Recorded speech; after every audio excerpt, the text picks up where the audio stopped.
എൻ്റെ അമ്മായിമ്മ അവർ എനിക്ക് മുന്നിൽ തുറന്നു തന്നത് ഒരു സ്വർഗത്തിൻ്റെ കവാടമായിരുന്നു. ജീവിതത്തിൽ ഇത്രയേറെ മാധുര്യമേറിയ ആ സ്വർഗം ഞാൻ ഇതുവരെ കണ്ടിട്ടില്ല എന്ന് തന്നെ പറയും എൻ്റെ ഭാര്യയിൽ പോലും. പുറത്ത് ആരോ അടിച്ചു വരുന്ന സൗണ്ട് കേട്ടാണ് ഞാൻ നടന്നത്. ഇന്ന് ഞായറാഴ്ചയാണ്, അതുകൊണ്ട് സാധാരണ നേരം വൈകിയാണ് എണീക്കുക. ഞാൻ ജനൽ പതുക്കെ തുറന്ന് നോക്കിയപ്പോൾ പുറത്ത് അപ്പുറത്തെ വീട്ടിലെ ലില്ലി ചേച്ചി അടിച്ചു വരികയാണ്. കാലത്ത് തന്നെ കാണി എന്തായാലും കൊള്ളാം. അടിച്ചു വരുന്നതിനിടയിൽ ഞാൻ അത് ശ്രദ്ധിച്ചുകൊണ്ടേയിരുന്നു. എനിക്ക് എന്തോ കാലത്ത് തന്നെ നല്ലപോലെ തുള്ളി കളിക്കാൻ തോന്നി. ആഹാ, കാലത്ത് തന്നെ മുറ്റടി നോക്കി നിൽക്കുകയല്ലേ. ഞാനൊന്ന് ചമ്മി. കക്ഷി എൻ്റെ ഭാര്യ റിനി എന്ന് വിളിക്കുന്ന റിൻസി.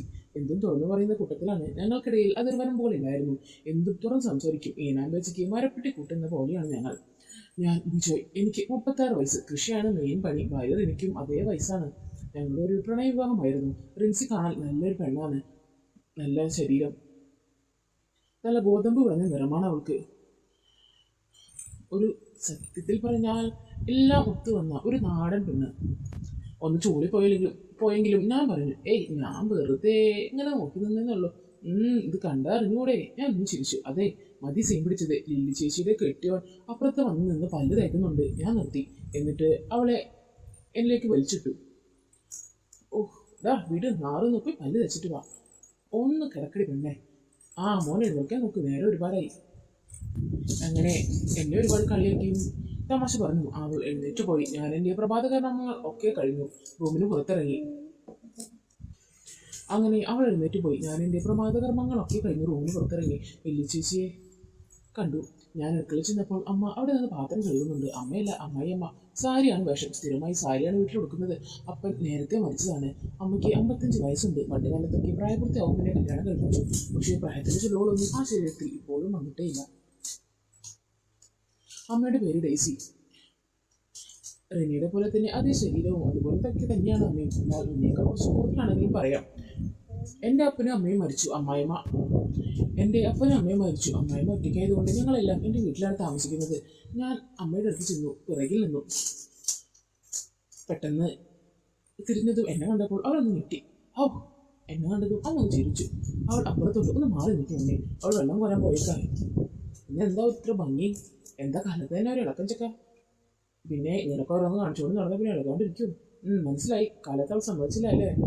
അമ്മയെ കുറെ നാളെയല്ലേ വിളക്കൊന്ന് പോകണ്ടേ? ഞാൻ ഒന്നുകൂടി ഒന്ന് സൂപ്പിച്ചുകൊണ്ട് പറഞ്ഞു. അപ്പോഴേക്കും റിനി എത്തിയിരുന്നു. എന്ത് കാര്യം അവിടെ ചർച്ച? അല്ല, രണ്ട് പെക്കടിച്ചിട്ട് കുറച്ച് നാളായില്ലേ, അതാ.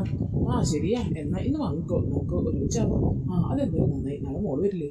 അവൾ വിളിച്ചിരുന്നു. നിങ്ങളെ വിളിച്ചിട്ട് കിട്ടിയില്ല എന്ന് പറഞ്ഞു. എന്താ കാര്യം? അതെ, അമ്മൂസ് നാളെ കാലത്ത് 10 മണിയാകുമ്പോൾ എത്തും. അവളെ കൂട്ടുകാരുടെ സ്റ്റേഷന് വരാൻ പറഞ്ഞിട്ടുണ്ട്. ഞാൻ പോയേക്കാം. എന്നാ ഞാനുണ്ട്. പോരെ. അതെ, ഞങ്ങളുടെ മകൾ അമ്മൂസിന്ന് വിളിക്കുന്ന അമൃത. അവൾ സിവിൽ എഞ്ചിനീയറിംഗ് ബാംഗ്ലൂർ പഠിക്കുകയാണ്. ഒരു ബാഡ്മിൻ്റൺ പ്ലെയർ കൂടിയാണ്. ആദ്യം അവധിക്ക് നാട്ടിൽ വരുന്നത്. പ്രായം 18 വയസ്സ് കഴിഞ്ഞു അവൾക്ക്. ബാഡ്മിൻ്റൺ സ്പോർട്സ് ചെയ്യുന്ന ഗേൾസ് ഓൺലി കോളേജിലാണ് അവൾ ചേർന്നത്. അത് ഞങ്ങൾക്ക് കുറച്ച് ആശ്വാസമായി. കാരണം സ്ഥലം ബാംഗ്ലൂരാണ്. ഞങ്ങളുടെ ആകെ കൂടുതലൊരു മോളാണ്. അതിൻ്റെ കുഞ്ചിക്കലും കളിക്കലും കുറച്ച് കൂടുതലാണ്. മോനെ, നിങ്ങൾ എപ്പോഴും ഇറങ്ങാം? കാലത്ത് നേരത്തെ ഇറങ്ങാൻ. ടൗൺ വരെ പോകണ്ടേ? അതെ, ഞാൻ ഒന്ന് ചെടികൾക്ക് നനച്ചിട്ട് വരാം. അമ്മയെ ചേട്ടൻ ചായ കൊടുക്ക്. അവൾ പോയ നേരം ഞാൻ അമ്മയെ സംസാരിച്ചു. മോൻ പോയിരിക്കെ, ഞാൻ ചായ തരാം. ഞാൻ നിരാശയോടെ അവിടെ നിന്ന് പോയി. അത് ഞാനും അമ്മായിയുമായി നല്ല അടുപ്പത്തിലാണ്. അത് എൻ്റെ ഭാര്യ ഗർഭിണിയായപ്പോൾ തൊട്ട് തുടങ്ങിയതാണ്. ഇതുവരെ എനിക്ക് പെടാൻ വന്നിട്ടില്ല. ഭാര്യ ഗർഭിണിയെ 4 മാസമായപ്പോഴാണ് ആ സംഭവം നടക്കുന്നത്. 4 മാസമായി ഞാൻ ആകെ പട്ടിണിയിലാണ്. അങ്ങനെ ഇരിക്കുക ഒരു ദിവസം എനിക്ക് എന്തോ അല്ലാതെ പോലെ തോന്നി. അല്ലാത്ത നിരാശ. എനിക്ക് എന്തെങ്കിലുമൊക്കെ ചെയ്യണമെന്ന് ഉള്ള വെമ്പൽ കൂടുതലായിരുന്നു. ഞാൻ അങ്ങനെ റൂമിൽ നിന്ന് എഴുന്നേറ്റ് ആളെ സോഫയിൽ കയറി കിടന്നു. എന്നിട്ട് ഫോണിൽ ഓരോ വീഡിയോകൾ കണ്ടുകൊണ്ടിരുന്നു. അപ്പോഴാണ് പെട്ടെന്ന് ലൈറ്റ് ഓൺ ആയത്. ഞാൻ നോക്കുമ്പോൾ അമ്മായിമ്മ. അവർ നോക്കുമ്പോൾ എന്നെയാണ് കാണുന്നത്. ഞാൻ പറഞ്ഞു, അയ്യോ അമ്മ സോറി. എന്താടാ ഇത്? റൂമിലൊന്നും സ്ഥലമില്ലേ? അത് അമ്മ ഉറങ്ങിയില്ലേ? എന്തോ കടകട സൗണ്ട് കേട്ട് ഉണർന്നതാ. കഴിഞ്ഞെങ്കിൽ പോയി കിടക്കാൻ നോക്ക്. ഞാൻ എഴുന്നേറ്റ് പോകാൻ ഇറങ്ങി. ആ സോഫയിലായത് കൂടി തുടച്ചിട്ട് പോകാനില്ലേ.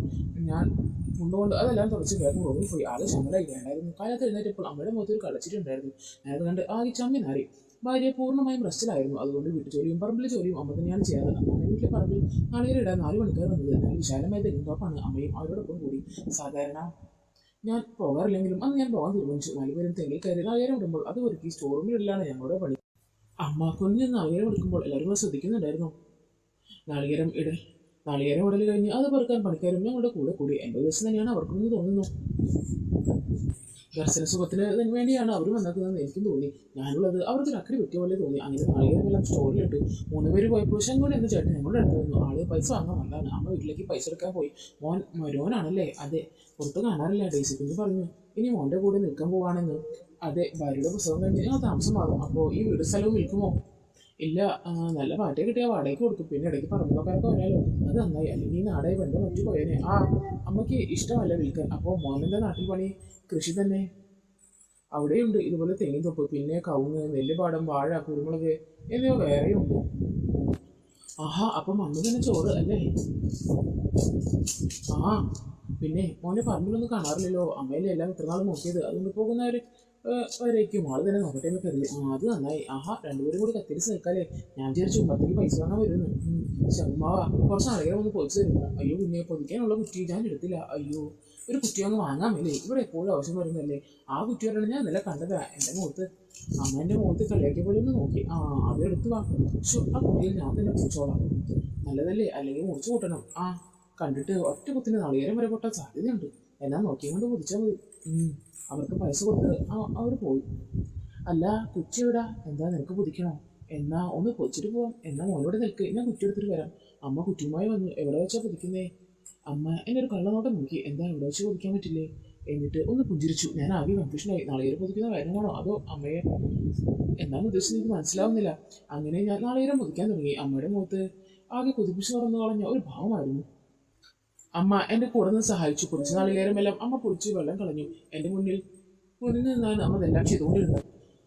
ശബ്ദത്തിൽ ഞാൻ നോക്കുന്നത് അമ്മയുടെ കണ്ടിട്ട് നോക്കുന്നുണ്ടായിരുന്നു. എന്നെ മനഃപൂർവ്വം കളിയാക്കിയാണ് നമ്മുടെ ദേശം വന്ന് എനിക്ക് മനസ്സിലായി. അങ്ങനെ ആ പണികളെല്ലാം കഴിഞ്ഞ് ഞാൻ അകത്തേക്ക് കയറി. അന്ന് രാത്രി നേരത്തെ സ്വന്തം കയറി കിടന്നു. അമ്മ അവിടെ കുറിച്ചായിരുന്നു. എന്നിട്ട് ഫോണിൽ വീഡിയോ കാണാൻ തുടങ്ങി. കുറച്ച് കഴിഞ്ഞ് അമ്മ വന്നു. അമ്മയുടെ വേഷം കണ്ട് ഞാൻ ഞെട്ടി.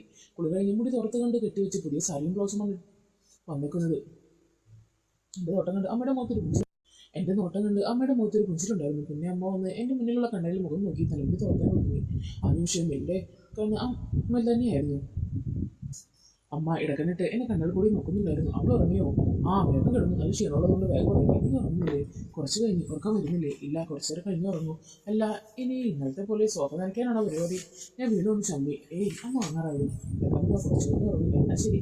അമ്മ അപ്പോൾ ഹാളിൽ ലൈറ്റ് ഓഫാക്കി. ഇതെന്താ ഞാനിവിടെ കിടക്കുന്നത് കണ്ടിട്ട് ഒന്ന് ലൈറ്റ് ഓഫാക്കിയത് എന്ന് ഞാൻ ചിന്തിച്ചു. അപ്പോൾ അമ്മയുടെ റൂമിൻ്റെ വാതിൽക്ക് നിന്ന് എന്നെ തിരിഞ്ഞു നോക്കിയിട്ട് ആ റൂമിൽ ലൈറ്റ് ഇട്ടു.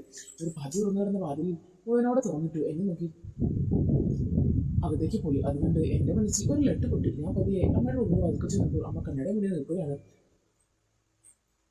ഞാനവിടെ ചെന്നപ്പോൾ അമ്മ എന്നെ കാത്തിരുന്ന പോലെ തന്നെയായിരുന്നു. അമ്മ എന്നോട് എന്തോ പറയാനുണ്ടെന്ന് ഞാൻ മനസ്സിലാക്കിയിട്ട് 2-3 ദിവസമായിരുന്നു. അങ്ങനെ ഞാൻ അവിടെ ചെന്നു. എന്താ അമ്മ, എന്താ കാര്യം? എന്താ മോനെ? അല്ല, അമ്മയ്ക്ക് എന്നോട് എന്തോ പറയാനുണ്ട്. എന്തോ രാത്രി നമ്മുടെ മനസ്സിലുണ്ട്. അത് എന്നെ കൊണ്ട് തീർക്കാൻ പറ്റുമെന്ന് എനിക്ക് തോന്നുന്നു. അത് മോനെ, ഞാൻ എങ്ങനെയാണ് മോനോടൊന്ന് പറയുക? എന്താ അമ്മ പറഞ്ഞോളൂ. എന്തായാലും നമ്മൾ ഇവിടെ നിന്ന് പോവുകയല്ലേ. അതുകൊണ്ട് എനിക്കൊരു സ്ഥലം വരെ പോകണം. അത് ഞാൻ തന്നെ എന്നെ കൊണ്ടുപോകണം. വേറെ ആളെയും എനിക്ക് വിശ്വാസമില്ല. കുറച്ച് നാളായിട്ടുള്ള എൻ്റെ ആഗ്രഹമാണ്. 15 വർഷമായില്ലേ അച്ഛൻ മരിച്ചിട്ട്. അതിനുശേഷം ഞാൻ അവിടെ പോയിട്ടേ ഇല്ല. എനിക്ക് അവിടെയാണ് ഏറെ സന്തോഷം നൽകുന്നൊരു സ്ഥലമുണ്ട്. നീ എന്നെ അവിടെ എത്തിക്കുമോ? പിന്നെന്താ അമ്മ? അങ്ങനെ പുതിയ ദിവസം തന്നെ ഞങ്ങൾ പുറപ്പെട്ടു. 15 വർഷമായി ആരും വരാതിരുന്നതല്ല നീ വന്നേക്കുന്നതെന്ന് ഓർമ്മ വേണം. ഞാൻ വരുന്നതിൻ്റെ മുന്നോടെ കടക്ക് വിട്ട് തിരിച്ചു പോകാനുണ്ടല്ലോ. ഇനി ആൾപ്പെരുമാറ്റം ഉണ്ടാവുമല്ലോ. അപ്പോൾ കുറച്ച് പ്രത്യേക പഠിപ്പിൽ ഇങ്ങോട്ടൊന്ന് വിചാരിച്ചു. അതേപോലെ നന്നായി. പിന്നെ കുറച്ചുള്ളത് ഒരു രസമാട്ടോ. ആണോ? ഇനി വളരുന്നവരെ വേണ്ട. ഓരോ ദിവസവും എനിക്ക് ഇതിൻ്റെ വളർച്ച അറിയണം. അപ്പോൾ എന്തുകൊണ്ടോ അമ്മയ്ക്ക് സമാധാനം സന്തോഷം തരണ്ടേ? അങ്ങനെയാണ് ഞങ്ങളുടെ ബന്ധം കൂടുതൽ ദൃഢമായത്. അവിടെ വെച്ച് അമ്മയെ ഒരുപാട് സന്തോഷിപ്പിക്കാൻ എനിക്ക് കഴിഞ്ഞു. അവിടെ അമ്മയ്ക്ക് ഒത്തിരി സന്തോഷം നൽകുന്നുണ്ടെന്ന് ഞാൻ മനസ്സിലാക്കി. അങ്ങനെ ഇടയ്ക്കൊക്കെ ഞങ്ങൾ പിന്നെ ആ സുഖങ്ങളിലേക്കും സന്തോഷങ്ങളിലേക്ക് പോകാറുണ്ടായിരുന്നു. പിന്നെ അവൾ പ്രസവിച്ചതിന് ശേഷമാണ് കുറച്ച് നാൾ പിന്നെ പോകാതായത്. പിന്നെ അമ്മയ്ക്ക് പതിയെ വയ്യാതാവും തോറും അതെല്ലാം കുറഞ്ഞു വന്നു. എന്നാലും അമ്മയുടെ സന്തോഷത്തിന് വേണ്ടി ഞങ്ങൾ ഇപ്പോഴും വല്ലപ്പോഴും ആ സുഖങ്ങളിലേക്ക് എത്താറുണ്ട്. അപ്പോൾ ഇത് നമ്മുടെ മോട്ടിവേഷണൽ സ്റ്റോറി നിങ്ങൾക്ക് എല്ലാവർക്കും ഒത്തിരി ഇഷ്ടപ്പെടുമെന്ന് കരുതുന്നു. ഇഷ്ടപ്പെടുവാണെങ്കിൽ ലൈക്ക് ചെയ്യാനും ഷെയർ ചെയ്യാനും സബ്സ്ക്രൈബ് ചെയ്യാനും നിങ്ങൾ മറന്നു പോകില്ലല്ലോ. അപ്പോൾ തന്നെ നല്ല കഥകളുമായി നിങ്ങൾക്ക് മുന്നിലേക്ക് ഇനി വരുന്നതായിരിക്കും. അതുവരെയും ബൈ ബൈ ഫ്രണ്ട്സ്.